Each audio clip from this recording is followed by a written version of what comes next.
देख रहे हैं न्यूज अपडेट। नमस्ते, मैं अजीत कुमार और आज हम बात करेंगे वायरल एआई रोबोट जिसको गलगोटिया यूनिवर्सिटी ने अपना बताया और जिसका इंडियन नेम ओरियन दिया और इसका असलियत जानेंगे और इसका क्या क्या फीचर है और इसके बारे में जानेंगे डीपली और समझेंगे कि और इतना वायरल क्यों हुआ है और इसके चक्कर में पूरे इंडिया की बदनामी हुई एआई समिट में। तो चलिए जानते हैं कि इसका फीचर क्या है और ये क्या क्या कर सकते हैं। ये असली में एक चाइनीज रोबोटिक है जो कि यूनिट्री रोबोटिक है, उन्होंने बनाया है और इसका नाम गोटू दिया हुआ है और इसमें एआई ब्रेन है। इसका फीचर में एक एआई ब्रेन है जो कि आर्टिफिशियल इंटेलिजेंस मतलब ये अंडरस्टैंडिंग कर सकता है, समझ सकता है कि हम कैसे चले, कैसे घूमे और कोई सामने से आ रहा है तो उसको सेंस करके उसके साइड से निकल सकता है। अगर नॉर्मल तरीके से समझे, अगर नॉर्मल कुत्ते की तरह समझे कि जो नॉर्मल कुत्ता है वो जैसे आदमी सामने से आता है, देखता है, साइड से निकल जाता है और कोई आगे चीज पड़ी हुई है, ट्रक, बस, तो उसके सामने ना आके उसके साइड से निकलता है जिसके चक्कर में एक्सीडेंट नहीं होता है। वैसे ही ये भी आर्टिफिशियल इंटेलिजेंस काम करता है और ये जो रोबोटिक डॉग है एक कुत्ते की तरह ही काम करेगा और कुत्ते की तरह ही सब कुछ करता है। और इसके 4 पैर है और हर एक पैर में 3 ज्वाइंट्स है और तीनों में 3 मोटर लगे हुए हैं।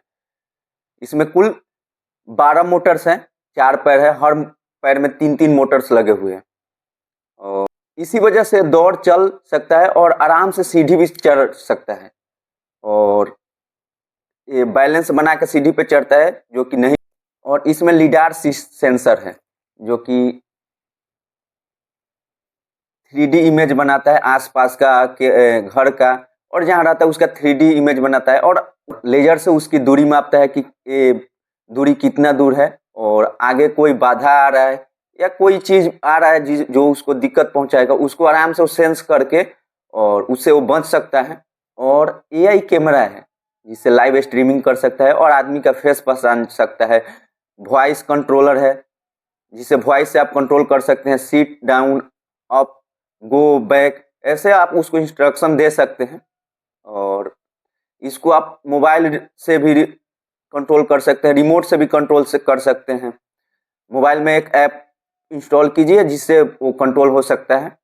इसमें बैटरी लगी हुई है लिथियम की, 8000 mAh की बैटरी है जो कि 1.5 से 2 घंटे, एक बार चार्ज करने में 1.5 से 2 घंटे तक यूज कर सकते हैं, चल सकता है। रन टाइमिंग यानी 1.5 से 2 घंटे है और 2-3 घंटे में चार्ज भी होती है। और स्लैम टेक्नोलॉजी है जिसकी मदद से आसानी से चल फिर सकता है और एक मैप बना सकता है कि हाँ इसकी दूरी कितनी है और मेरे को कहाँ जाना है और फिर लोकेशन पे भी आना है, तो वही वो स्लैम टेक्नोलॉजी की मदद से आ सकता है। और इसमें खुद की लोकेशन भी पहचानता है। अगर मानिए कि हमको अगर दिल्ली से पटना जाना है और पटना से दिल्ली आना है तो हम लोग नॉर्मल आदमी को पता है कि हम दिल्ली से पटना गए हैं, लेकिन रोबोट को कैसे पता चलेगा? तो वही स्लैम टेक्नोलॉजी के चलते उसको पता चलता है कि मैं दिल्ली से पटना गया हूं और वापस मेरे को दिल्ली आना है, कि मेरा एक लोकेशन दिल्ली है यानी मैं दिल्ली से चला था। तो स्लैम टेक्नोलॉजी वो काम करता है। गेस्चर कंट्रोल, जो कि मैं ऐप कंट्रोल बोला था, आपको पहले बताया था गेस्चर कंट्रोल। आप गेस्चर कंट्रोल कर सकते हैं, मोबाइल से कंट्रोल कर सकते हैं, मोबाइल से कंट्रोल कर सकते हैं, वाईफाई से कंट्रोल कर सकते हैं, ब्लूटूथ से कंट्रोल कर सकते हैं, मतलब ये गेस्चर कंट्रोल कर सकते हैं। इसका वेट 15 से 18 केजी है और नॉर्मल नॉर्मल खरीदा और बेचा जा सकता है जिसकी कीमत 2 से 3 लाख रुपए है और आसानी से आप खरीद सकते हैं, जो कि आप नॉर्मल यूज कर सकते हैं। और लोग खरीद रहा है इसको यूज के लिए, सिक्योरिटी पर्पस के लिए, गार्ड के लिए कंपनियां खरीद रहे हैं। जैसे गैस पाइपलाइन का अगर गैस चेक करना है, कहीं से लीकेज कर रहा है, तो वहां पे तो जाके आदमी पहले करता था लेकिन अब नहीं कर सकता है क्योंकि आगे आगे टेक्नोलॉजी बढ़ रही है। तो आदमी सोच रहा है कि मैं ना जाके किसी मशीन को एआई को भेजूं, तो वहां पे गैस पाइपलाइन चेक कर सकता है। आर्मी बॉर्डर पे जाके जहाँ पे लग रहा है कि सेंसिटिव एरिया है, बॉम्ब है, वहां पे वो जाके वो चेक कर सकता है और बॉर्डर पे पेट्रोलिंग भी कर सकता है। और नॉर्मल जो अमीर लोग है वो आपको सीसीटीवी कैमरे के पर्पज से भी और गार्ड के पर्पज से भी इसको खरीद सकते हैं। और आपदा में जहाँ भूकंप हुआ हो, जहाँ सेंसिटिव एरिया हो कि हाँ लग रहा है कि अब यहाँ से मिट्टी घिसकने वाली है, वहाँ पे जाके सेंस कर सकते हैं, वहाँ की पूरी डिटेल्स ला के दे सकती है और आपदा में आदमी को बचा भी सकता है। वायरल ये क्यों हुआ? वायरल इसलिए हुआ कि जो गलगोटिया यूनिवर्सिटी ने है जो इसको अपना बताया और जो कि पूरी इंडिया की बेइज्जती हुई इसके चक्कर में, इसलिए इतना वायरल हुआ है। और गलगोटिया यूनिवर्सिटी को जहाँ माफ़ी मांगना चाहिए वहाँ पे वो अपना सफाई दे रहा था और बता रहा था कि हमने बहुत बहुत जैसे एप्पल का iOS और बहुत सारे ऐप डेवलप किए हैं और शुभांकर मिश्रा और जैसे पत्रकार दिया है, वो अपना अलग ही सफाई दे रहा है। और जब ज़्यादा उसका बदनामी हुआ तब वो आके बोल रहा है कि एक मिसकम्युनिकेशन हुआ, शब्दों का हेरफेर है। इसको मैंने अपना नहीं बताया, इसको बताया था कि ये आया हुआ है, मैं इस रोबोटिक को एक्सप्लेन कर रहा था जो कि इन फ्यूचर में हम लोग को काम देगा। और एक शब्द के हेरफेर के चक्कर में लोगों ने इसको बोला कि गलगोटिया यूनिवर्सिटी ने अपना बताया है। हमने कभी इसको अपना बताया ही नहीं था, क्योंकि जब हमको अपना बताना रहता था इसका ऊपर का स्टिकर हटा देते।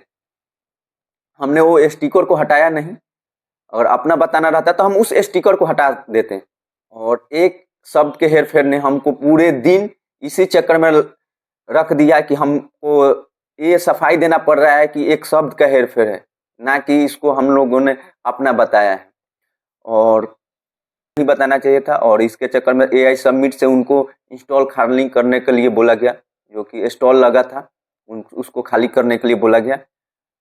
और गलगोटिया यूनिवर्सिटी बोल रही है कि ऐसा कुछ बोला नहीं गया है, और बहुत मंत्री भी इसका निंदा कर रहे हैं, जो कि नहीं होना चाहिए था, जो कि बहुत बड़ी यूनिवर्सिटी है।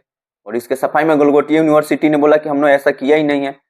हमारी यूनिवर्सिटी से शुभांकर मिश्रा जैसे पत्रकार और बहुत बड़े बड़े ओलंपियन निकले हुए हैं और हमने बहुत कुछ किया हुआ है। ये एक भ्रामक फैलाया जा रहा है, एक मिसकम्युनिकेशन है।